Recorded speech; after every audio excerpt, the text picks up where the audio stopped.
Hi friends, இந்த வீடியோவில் நம்ம என்ன பார்க்க போகிறோம் அப்படின்னா நம்மக்கிட்ட ஒரு MI65 inch வந்திருக்கு. இதில் வந்து என்ன கம்ப்ளைண்ட் ஆகிருக்கு அப்படின்னு பார்த்தீங்கன்னா இமேஜ் வந்து ஆன் ஆகிறப்ப லைட்டாக வந்து தான் தெரியும். அதுக்கப்புறம் வந்து டோட்டலாக வந்து எதுவுமே தெரியாது. இந்த இடத்துல பார்த்தீங்க அப்படின்னா MI அப்படிங்கிறது லைட்டாக தெரியும். இதுக்கப்புறம் டோட்டலாக பிளாங்க் ஆயிடுது. இதுதான் பிரச்சனை. இந்த ப்ராப்ளம் வந்து பார்த்தீங்க அப்படின்னா காமனான கம்ப்ளைண்ட் தான். பேக் லைட் கம்ப்ளைண்ட் இல்லைனா பேக் லைட் போகக்கூடிய டிரைவர் செக்ஷனில் வந்து ஒரு இஷ்யூவாக இருக்கும். இந்த ப்ராப்ளமை வந்து நம்ம ரெக்டிஃபை பண்ணலாம். ஃபுல் வீடியோ பாருங்கள், என்னெல்லாம் பண்ணணும் என்னெல்லாம் பண்ணக்கூடாது. ஒரு 65 inch டிவி நம்ம ஓப்பன் பண்ணி வேலை செய்கிறப்ப என்னெல்லாம் பண்ணணும் என்னெல்லாம் பண்ணக்கூடாது, ப்ளஸ் வந்து இதுக்காக நம்ம டிவி வந்து எக்ஸ்சேஞ்ச் பண்ணணுமா இல்லை இதுவே ரெடி பண்ணி யூஸ் பண்ணலாமா அப்படிங்கிறது ஃபுல்லாகவே இந்த வீடியோவில் எக்ஸ்பிளைன் பண்ணியிருக்கு. ஃபுல் வீடியோ பாருங்கள், வாங்க வீடியோக்குள்ள போகலாம். இந்த டிவினோட மாடல் நம்பர் பார்த்தீங்க அப்படின்னா MI L65M5-5SIN. இதுதான் இதனோட மாடல் நம்பர். இப்போ இதில் நம்ம பேக் டோர் எல்லாமே ஓப்பன் பண்ணிட்டு என்னெல்லாம் பண்ணலாம் அப்படின்னு சொல்லி பார்க்கலாம். இப்போ நம்ம இதனோட ஜஸ்ட் இந்த ஸ்க்ரூஸ் எல்லாமே ரிமூவ் பண்ணிட்டு ஜஸ்ட் வந்து நம்ம பேக் டோரை மட்டும் ரிமூவ் பண்ணுறோம் அப்படின்னா இது ஒரு SMBS வந்து செப்பரேட், ப்ளஸ் வந்து மதர் போர்ட் செப்பரேட், ப்ளஸ் வந்து டிகான் போர்ட் 4K கன்வெர்ட்டர் எல்லாமே வந்து செப்பரேட்டாக இருக்குது இந்த மாடலில். இதில் யூஸ் பண்ணியிருக்கக்கூடிய பேனல் வந்து பார்த்தீங்க அப்படின்னா LG பேனல் யூஸ் பண்ணியிருக்காங்க. LG பேனலோட மாடல் நம்பர் பார்த்தீங்க அப்படின்னா L65 இந்த இடத்துல போட்டிருக்கு L65MIN3. இதுதான் இந்த பேனலோட மாடல் நம்பர். இது ஒரு 4K டிவி. இப்போ இதனோட கீழ் டோர் ஓப்பன் பண்ணுறப்போ இந்த மாடலில் மட்டும் பார்த்தோம் அப்படின்னா இந்த இடத்துல கீழ் சைடும் வந்து நம்மளுக்கு வந்து ஸ்க்ரூ கொடுத்துருப்பாங்க. இந்த ஸ்க்ரூஸ் எல்லாமே ரிமூவ் பண்ணாமல் நம்ம வந்து பேக் டோர் வந்து ஓப்பன் பண்ண முடியாது. அதனால் நம்ம இதனோட ஸ்க்ரூஸும் ரிமூவ் பண்ணிவிட்டு இந்த பேக் டோர் வந்து நம்ம ஓப்பன் பண்ணலாம்.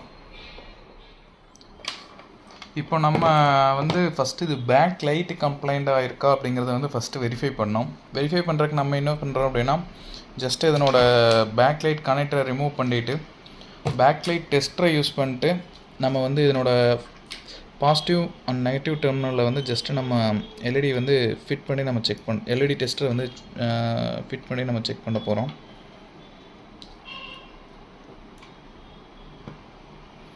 இப்போது இந்த சைடு பார்த்தீங்க அப்படின்னா அரௌண்ட் 91 வோல்ட் அந்த மாதிரி எடுக்குது. அடுத்த ஆப்போசிட் சைடு நம்ம அடுத்த லைன் செக் பண்ணுறோம். இதை செக் பண்ணோம் அப்படின்னா இதுவும் 91 அந்த மாதிரி 92 அந்த மாதிரி எடுக்குது. இப்போ இந்த கண்டிஷனில் வந்து நம்ம பேக் லைட் வந்து நம்ம ஓப்பன் பண்ணல.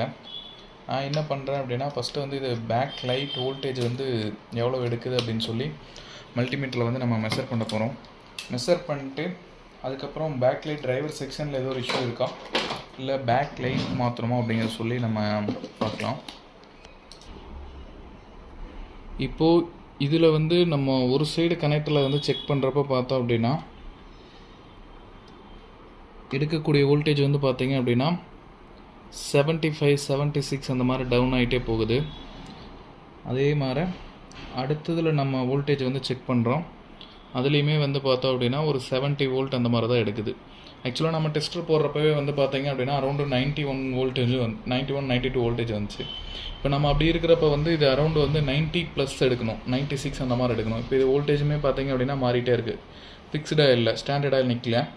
இதில் உள்ள எல்இடி லைட் ப்ராப்ளமாக இருக்கிறனால தான் வந்து நம்மளுக்கு பார்த்தீங்கன்னா எல்இடி வந்து பிரைட்னஸ் டல்லாகும், அந்த மாதிரி வோல்டேஜ் வந்து மாறி மாறி எடுத்துகிட்டு இருக்குது. இப்போது நம்ம இந்த ப்ராப்ளத்துக்கு வந்து என்ன சொல்யூஷன் பண்ணலாம் அப்படின்னு முடிவு பண்ணுறோம் அப்படின்னா பேக் லைட் ரீப்ளேஸ் பண்ணலாம் அப்படின்னு சொல்லி இது பண்ணுறோம். ஃபஸ்ட்டு பார்த்தோம் அப்படின்னா இதில் வந்து 170 சம்திங் எடுத்துகிட்டு இருந்துச்சு ஃபஸ்ட்டு கனெக்ஷனில். இதுலேயுமே வந்து பார்த்தோம் அப்படின்னா 110 எடுக்குது. ஆக்சுவல் வோல்டேஜ் வந்து பார்த்தீங்க அப்படின்னா 110 வோல்டேஜ் எடுக்கணும். இதுதான் எக்ஸாக்ட் வோல்டேஜ். இந்த வோல்டேஜ் வந்து ப்ரெசன்ட் ஆகலை. 1 வந்து 84 வோல்ட் நிற்குது. இதுதான் இதனோட பிரச்சனை. அதனால் வந்து நம்ம ஜஸ்ட்டு வந்து இப்போது பேக் லைட் வந்து டோட்டலாக ரீப்ளேஸ் பண்ண போகிறோம்.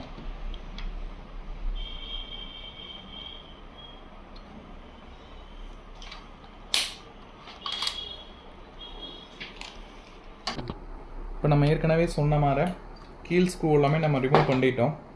ரிமூவ் பண்ணிவிட்டு பவர் சப்ளை ஒயரும் டிஸ்கனெக்ட் பண்ணி விட்டுட்டு சென்சார் எல்லாமே வந்து ஜஸ்ட் நம்ம ரிமூவ் பண்ணிக்கிறோம். ரிமூவ் பண்ணிவிட்டு நம்ம ஜஸ்ட் வந்து பேக்லைட் வந்து இப்போ ரீப்ளேஸ் பண்ண போகிறோம். இப்போ நம்ம இந்த டோர் எல்லாமே ரிமூவ் பண்ணிட்டோம். இப்போ இதில் வந்து கொஞ்சம் எக்ஸ்பீரியன்ஸ் இல்லாத ப்ளஸ் வந்து புதுசாக ட்ரை பண்ணுறாங்க வந்து 65 இன்ச் டிவி ஓப்பன் பண்ணுறப்போ ரொம்ப கேர்ஃபுல்லாக பண்ணோம். இல்லை அப்படின்னா கண்டிப்பாக டேமேஜஸ் வந்து கண்டிப்பாக ஆகும். அதனால் கொஞ்சம் எக்ஸ்பீரியன்ஸ் இருக்கிற டெக்னீஷியன்கிட்ட கொண்டு போய் கொடுத்து ரெடி பண்ணிக்கிறது பெட்டராக இருக்கும். நான் வீட்டில் ட்ரை பண்ணுறேன், பேக்லைட் தானே கழட்டி மாத்திரம் அப்படின்னு பண்ணிங்க அப்படின்னா பேனல் ப்ராப்ளம் ஆகிறதுக்கு ரொம்ப வாய்ப்பு அதிகம். ஏன்னா இது எல்லாமே வந்து கொஞ்சம் எக்ஸ்பீரியன்ஸ் இருக்கிறவங்க ஹேண்டில் பண்ண வேண்டிய இது கிளாஸ் மெட்டீரியல். அதனால் வந்து கொஞ்சம் சர்வீஸ் சென்டரில் வந்து கொடுத்து ரெடி பண்ணிக்கங்க முடிஞ்ச அளவுக்கு. தயவு செஞ்சு யாரும் இதை வந்து பேனல் நான் கழட்டுறேன், நான் கழட்டி ரெடி பண்ணிடுவேன் அப்படின்னு சொல்லி ட்ரை பண்ண வேண்டாம். இதை கழட்டுறப்போ எங்களுக்கே பல சிரமங்கள் இருக்கும். எக்ஸ்பீரியன்ஸ் இருந்தால் மட்டும்தான் இதை கழட்டணும். இல்லை அப்படின்னா தயவு செஞ்சு ட்ரை பண்ண வேண்டாம். பக்கத்தில் இருக்கிற சர்வீஸ் சென்டர் ஏதோ வந்து காண்டாக்ட் பண்ணுங்கள். இப்போ இதில் வந்து நம்ம பேக் சைடில் சைடில் இருக்கக்கூடிய ஸ்க்ரூஸ் எல்லாமே வந்து ரிமூவ் பண்ணிட்டோம். டோட்டலாக ரிமூவ் பண்ணதுக்கப்புறம் இந்த பீடிங் வந்து ஜஸ்ட்டு நம்ம ரிமூவ் பண்ணுறோம். இந்த பீடிங்கில் கீழ் பீடிங் மட்டும்தான் வந்து செப்பரேட்டாக வரும். மேல் பீடிங் எல்லாமே வந்து டோட்டலாக ஒரே யூனிட்டாக தான் வரும். இப்போ அந்த பீடிங்கை வந்து நம்ம ஜஸ்ட்டு வந்து அப்படியே ரிமூவ் பண்ணுறோம். எப்படி ரிமூவ் பண்ணுறோம் அப்படின்னு சொல்லி பாருங்கள்.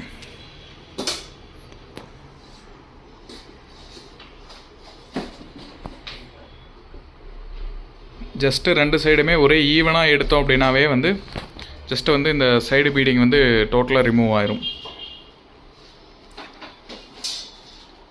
அதுக்கப்புறம் நம்ம இந்த பேனலை வந்து ஓப்பன் பண்ணுறதுக்கு முன்னாடி ஃப்ரேம்லெஸ் டேப் ஏதோ ஒன்று வந்து யூஸ் பண்ணாலும் யூஸ் பண்ணியிருப்பாங்க. அது வந்து நம்மளுக்கு தெரியாது. பேனலை எடுத்தோன்னா வந்து தூக்கி பார்க்கக்கூடாது. ஜஸ்ட்டு வந்து அந்த ஃப்ரேம்லெஸ் ஓப்பனரை யூஸ் பண்ணி ஜஸ்ட்டு வந்து நம்ம ரிமூவ் பண்ணணும். இப்போ இதில் வந்து பார்த்தீங்க அப்படின்னா நம்ம ஃப்ரேம்லெஸ் டேப் ஓப்பனர் யூஸ் பண்ணி எப்படி ஓப்பன் பண்ணுறோம் அப்படின்னு சொல்லி காமிச்சிருக்கு பாருங்கள். ஜஸ்ட் வந்து அப்படியே மெதுவாக இழுத்துட்டு போனாவே போதும். ஏதாச்சும் டேப் ஏதோ ஒன்று போட்டிருந்தாங்க அப்படின்னா நம்மளுக்கு வந்து அது ரிமூவ் பண்ணிக்கலாம் ஈஸியாக. கிளாஸ் வந்து டேமேஜ் ஆகாமல் ரிமூவ் பண்ணிக்கலாம். இப்போ நம்ம ரிமூவ் பண்ணியாச்சு. இதை எடுத்து வைக்கிறதுமே வந்து ரொம்ப கேர்ஃபுல்லாக தான் ஹேண்டில் பண்ணோம். இதில் நாங்கள் 2 பேர் தான் இருக்கோம். அதனால் வந்து எடுத்து வைக்கிறதெல்லாம் ஃபுல்லாக காமிக்க முடியாது. ஜஸ்ட்டு வந்து நாங்கள் ரிமூவ் பண்ணுறது மட்டும் காமிச்சிட்டோம். இது தூக்குறத வீடியோ எடுக்கிறதுக்கு எங்ககிட்ட ஆள் இல்லை. அதனால் நாங்கள் ஜஸ்ட்டு ரிமூவ் பண்ணுறோம். கட்டால் எடுத்துகிட்டு உங்களுக்கு வீடியோ காமிக்கிறோம். இப்போது நம்ம பேனலை வந்து ரிமூவ் பண்ணி சேஃபாக எடுத்து வச்சாச்சு. எடுத்து வச்சதுக்கப்புறம் இதனோட சைடு பீடிங் வந்து நம்ம ரிமூவ் பண்ணலாம். இது ஜஸ்ட்டு வந்து பிளாஸ்டிக் தான். ஜஸ்ட் அப்படியே கையில் எடுத்தோம் அப்படின்னாவே வந்துடும்.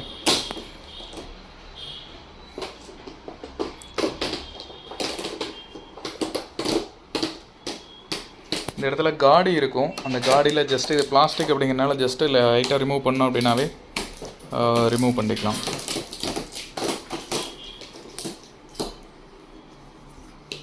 அதுக்கப்புறம் இந்த ரிஃப்ளெக்டர் ஷீட் எல்லாமே வந்து ஜஸ்ட்டு நம்ம எடுக்கிறோம்.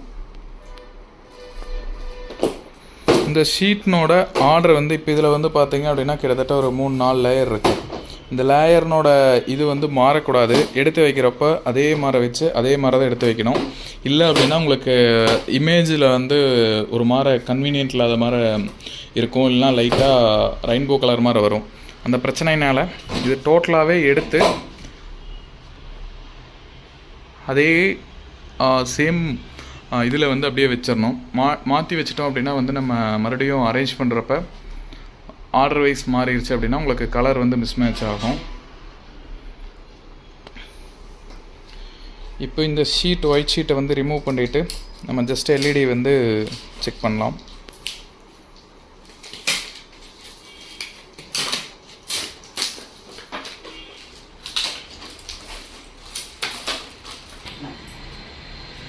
இப்போது இதில் அந்த ஷீட் நம்ம ஒயிட் ஷீட் ரிமூவ் பண்ணிட்டோம். அதே மாதிரி அந்த ஷீட் ரிமூவ் பண்ணுறது வந்து கொஞ்சம் டிஃபிகல்ட்டான டாஸ்க் தான்.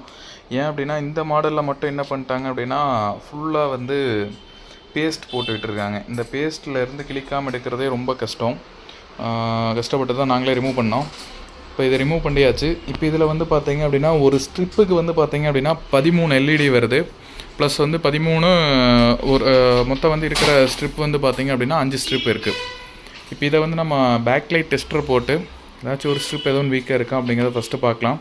பட் நம்ம என்ன ரெக்கமெண்ட் பண்ணுவோம் அப்படின்னா, ஒன்ஸ் இது எல்இடி லைட் ரீப்ளேஸ் பண்ணோம் அப்படின்னா டோட்டலாக ரீப்ளேஸ் பண்ணோம் அப்படின்னா ப்ராப்ளம் எதுவுமே இருக்காது, ஒரே மாதிரி ஈவனாக எடுக்கும். ஏன்னா இப்போ நம்ம பழசு ஒரு ஸ்ட்ரிப் பழசும் ஒரு ஸ்ட்ரிப் புதுசும் போடுறோம் அப்படின்னா, பழசில் வந்து கார்பன் கண்டென்ட் இருக்கிறதுனால எல்இடி லைட் வந்து பேர்ன் ஆகிருக்கு. அந்த கார்பன் கண்டென்ட் இருக்கிறதுனால எடுக்கக்கூடிய ஆம்பியர் ரேட் வந்து அதிகமாக இருக்கும், கரண்ட்னோட இது வந்து அதிகமாக இருக்கும். புதுசு வந்து கொஞ்சம் கம்மியாக இருக்கும். இந்த ஆம்பியர் டிஃப்ரெண்ட் வரனால என்ன ஆகும் அப்படின்னா, எல்இடி லைட் வந்து சீக்கிரம் வந்து ஃபால்ட் ஆகிறதுக்கு வந்து வாய்ப்பு அதிகம். அதனால் ஒன்ஸ் நம்ம ரீப்ளேஸ் பண்ணுறோம் அப்படின்னா டோட்டல் எல்இடி ஸ்ட்ரிப்பையும் ரீப்ளேஸ் பண்ணிட்டோம் அப்படின்னா கண்டிப்பாக லைஃப் இருக்கும். இப்போ இதில் வந்து பார்த்தோம் அப்படின்னா நம்ம கனெக்டர் எதுவுமே வந்து அந்த கனெக்டர் எல்லாமே வந்து டவுட்டாக இருக்கிறனால, கனெக்டர் ப்ளஸ் அந்த ஒயருமே வந்து ரொம்ப வீக்காக இருக்கிறனால ஜஸ்ட்டு நம்ம கனெக்டர் எல்லாத்தையுமே எடுத்துகிட்டு அந்த ஒயர் எல்லாத்தையுமே எடுத்துகிட்டு நம்ம டோட்டலாக நம்மளோட புது ஒயரை வந்து லே பண்ணியாச்சு. ஏன் இதை மாற்றுறோம் அப்படின்னா, அந்த ஒயர் வந்து பார்த்திங்க அப்படின்னா ரொம்ப மைல்டாக தான் இருக்கும். அது இல்லாத இது வரைக்கும் அது இத்தனை நாளாக ஓடி இருக்கும். அதனால் வந்து அந்த ஒயரும் ஃபால்ட் ஆகிருந்துச்சு அப்படின்னாலும் பேக்லைட் வந்து கம்ப்ளைண்ட் வந்து ரிப்பீட் ஆகிறதுக்கு வாய்ப்பு அதிகம். அதனால் ஜஸ்ட்டு நம்ம அந்த ஒயரையுமே எடுத்துகிட்டு நம்ம புது ஒயர் வந்து எல்லாமே மாடிஃபை பண்ணிட்டோம். இப்போ இது மாடிஃபை பண்ணதுக்கப்புறம் இதை வந்து நம்ம ஃபிக்ஸ் பண்ண போகிறோம். இப்போ நம்ம ரிமூவ் பண்ண அந்த ஒயிட் ஷீட்டும் மேலே ஃபிட் பண்ணிட்டோம். அதே மாதிரி அந்த ரிஃப்ளெக்டர் ஷீட்டையும் நம்ம வந்து ஜஸ்ட்டு என்ன எடுத்தோமோ அதே பொசிஷனில் அதை வந்து ஃபிட் பண்ணிட்டோம். அடுத்தது நம்ம பேனல் வந்து எடுத்து வைக்க போகிறோம். இந்த பேனல் எடுத்து மேலே வைக்கிறதுக்கு முன்னாடி வந்து இந்த பிளாஸ்டிக் காடி வந்து கரெக்டாக கோந்துருக்கா அப்படின்னு வந்து ஒரு டைம்க்கு 2 டைம் வந்து கம்பல்சரி ப்ராப்பராக செக் பண்ணிக்கணும். இல்லை அப்படின்னா டிஸ்பிளே ஏதாச்சும் கார்னரில் கோரில் ஃபிட் ஆகலை அப்படின்னா பேனல் வந்து டேமேஜ் ஆகிறதுக்கு வாய்ப்பு அதிகம். அதே மாதிரி இது 65 இன்ச் அப்படிங்கிறனால நம்ம இதில் என்ன மாதிரி வந்து பேனல் ஃபிட் பண்ணுறப்ப நம்ம என்ன பண்ணுறோம் அப்படிங்கிறத மட்டும் கொஞ்சம் பாருங்கள்.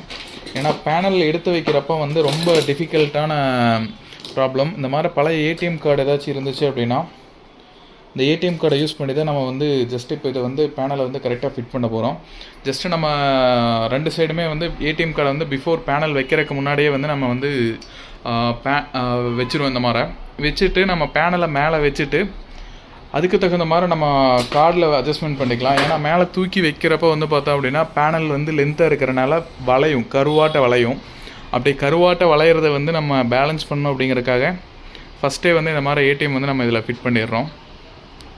இப்போ நம்ம பேனல் எடுத்து மேலே வச்சுட்டோம். மேலே வச்சதுக்கப்புறமே பார்த்தீங்க அப்படின்னா அந்த கார்னரில் எல்லாத்துலேயுமே பார்த்தீங்க அப்படின்னா இந்த இடத்துலலாம் பார்த்தீங்க அப்படின்னா கேப்பு, ஹோல்ஸ் எல்லாமே இருக்கும். இந்த இது வந்து அட்ஜஸ்ட்மெண்ட் பண்ணுறதுக்கு வந்து நம்ம ஜஸ்ட் இந்த ஏடிஎம் கார்டு இந்த மாதிரி சொருவிட்டோம் அப்படின்னா நம்ம ஜஸ்ட்டு பேக் சைட்லேருந்து இங்கேருந்து லைட்டாக மூவ் பண்ணோம் அப்படின்னாவே வந்து பேனல் கரெக்டாக எக்ஸாக்டாக அட்ஜஸ்ட் பண்ணி அதனோட பொசிஷனில் வந்து உள்ளே கோர வச்சுக்கலாம். இப்போ நான் இதில் ஒரு ஏடிஎம் மட்டும் ரிமூவ் பண்ணுறேன். ஜஸ்ட்டு இது பேனல் எக்ஸாக்டாக கோர வைக்கிறதுக்காக இந்த கார்னர் ஒன்றும் கோரல, அதனால் நான் ஜஸ்ட்டு இதை அட்ஜஸ்ட்மெண்ட் பண்ணிவிட்டு இந்த கார்னர் கரெக்டாக இப்போ வந்துருச்சு. அதே மாதிரி அந்த கார்னரும் அட்ஜஸ்ட் பண்ணிட்டு நம்ம ஜஸ்ட் வந்து இதை ஃபிட் பண்ணிக்கலாம். இப்போ நம்ம பேனல் வந்து கரெக்டாக ஃபிட் பண்ணி கோர வச்சாச்சு. கோர வச்சதுக்கப்புறமே பார்த்தீங்க அப்படின்னா நம்ம ஜஸ்ட் இந்த கார்னர் எல்லாத்துலேயுமே வந்து இந்த காடிக்குள்ளே கரெக்டாக கோந்துருக்கா அப்படிங்கிறத கரெக்டாக வெரிஃபை பண்ணணும். இல்லை அப்படின்னா வந்து கிளாஸ் வந்து மேலே பீடிங் போடுறப்போ வந்து பிரேக் ஆகிறதுக்கு வாய்ப்பு அதிகம். அதனால் நம்ம ஃபஸ்ட்டு இது ஜஸ்ட்டு ஃபிட் பண்ணிட்டு நம்ம கையிலேயே வந்து ஜஸ்ட் இந்த மாதிரி வந்து மூவ் பண்ணி பார்த்தோம் அப்படின்னா பேனல் வந்து ஈவனாக கோந்துருக்கா அப்படிங்கிறத வந்து வெரிஃபை பண்ணணும். வெரிஃபை பண்ணிட்டோம் அப்படின்னா வந்து பேனல் உள்ளே கோந்துருந்துச்சு அப்படின்னா ப்ராப்ளம் இல்லை. இப்போ இதனோட பேக் டோரை வந்து நம்ம இது ஃபிட் பண்ண போகிறோம். அந்த பீடிங் சைடு பீடிங்கை வந்து இப்போ நம்ம ஃபிட் பண்ண போகிறோம். அது ஃபிட் பண்ணுறப்போ அது வந்து ஏன்னா ஒரே பீடிங்காக இருக்கிறனால நம்ம வந்து கம்பல்சரி அதை வந்து 2 பக்கமே ஈவனாக வந்து கரெக்டாக ஃபிட் பண்ணணும். இல்லை அப்படின்னா பேனல் உள்ள கரெக்டாக கோராது.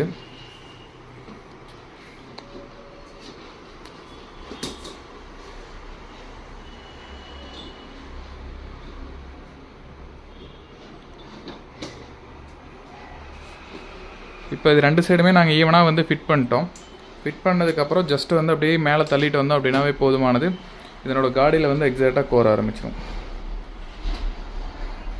இது பேக் டோர் எல்லாமே நம்ம ஃபிட் பண்ணிருக்கோம். இதில் வந்து பார்த்திங்க அப்படின்னா நம்ம மதர் போர்டு சைடுமே பார்த்திங்க அப்படின்னா வந்து அந்த கனெக்டர் வந்து யூஸ் பண்ணல, எடுத்துகிட்டு டைரெக்டாக சால்ட்ரிங் தான் பண்ணியிருக்கோம். ஏன் இது மாதிரி வந்து பண்ணுறோம் அப்படின்னா அந்த கனெக்டர்லேருந்து எல்லாமே வந்து லூஸ் கான்டாக்டில் இருக்குது. அதனால் எங்கூட இந்த பேக்லைட் வந்து கம்ப்ளைண்ட் ஆகுது. அதனால் வந்து ஜஸ்ட் நம்ம இந்த கனெக்டர் ரிமூவ் பண்ணிவிட்டு இந்த மாடலில் பார்த்தீங்க அப்படின்னா ப்ளஸ் மைனஸ் எல்லாமே வந்து செப்ரேட்டு, ஒரே ப்ளஸ் மைனஸில் உள்ளே வந்து ஜாயிண்ட் ஆகலை, தனித்தனி ப்ளஸ் மைனஸ் வந்திருக்கு. அதனால் எந்த ப்ளஸ்னில் எடுக்கிறோமோ அதே மைனஸில் தான் கனெக்ட் பண்ணோம். மாற்றி கனெக்ட் பண்ணோம் அப்படின்னாலும் பேக்லைட் வந்து எரியாது. இப்போ நம்ம எல்லாமே வேலையை முடிக்கிறோம். ஜஸ்ட் வந்து இதனோட பேக் டோரை வந்து ஃபிட் பண்ணிட்டு நம்ம டிவினோட அவுட்புட் வந்து எப்படி இருக்குது அப்படின்னு சொல்லி பார்க்கலாம். இப்போ நம்ம ரெடி பண்ணதுக்கப்புறம் பார்த்தீங்க அப்படின்னா உங்களுக்கு சேம் அதே ஒரிஜினல் குவாலிட்டியில் டிவி பக்காவாக ரெடி ஆச்சு. இந்த ப்ராப்ளத்துக்காக நம்ம வந்து ஒரு டிவி எக்ஸ்சேஞ்ச் பண்ணணுமோ அப்படின்னு கேட்டிங்கன்னா என்ன பொறுத்தளவு நான் பண்ண வேண்டாம் தான் சொல்லுவேன். ஏன்னா இது ரெக்டிஃபை பண்ணக்கூடிய கம்ப்ளைண்ட்டு. இது ஒன்ஸ் வந்து ரீப்ளேஸ் பண்ணி யூஸ் பண்ணிங்க அப்படின்னா மறுபடியும் உங்களுக்கு ஒரு 4-5 இயர்ஸ் வந்து கண்டிப்பாக லைஃப் கிடைக்கும். நீங்கள் இது நீங்கள் புது டிவியே எடுத்தீங்க அப்படின்னாலும் ஒரு கொஞ்ச நாளில் மறுபடியும் இதே கம்ப்ளைண்ட் வரும். நீங்கள் ஃப்ரீக்வெண்ட்டாக டிவி வந்து வாங்கிட்டே தான் இருக்கணும். அதனால் எங்களோட சஜஷன் என்ன அப்படின்னா பேக்லைட் கம்ப்ளைண்ட் அப்படின்னா கம்பல்சரி டிவி ரெடி பண்ணி நீங்கள் யூஸ் பண்ணீங்க அப்படின்னா மட்டும்தான் உங்களுக்கு வந்து பெனிஃபிட். மினிமம் சார்ஜஸில் பேக்லைட் வந்து ரீப்ளேஸ் பண்ணிக்கலாம். தேங்க்யூ. சப்போர்ட் பண்ணுங்கள், சப்ஸ்கிரைப் பண்ணுங்கள். தேங்க்யூ.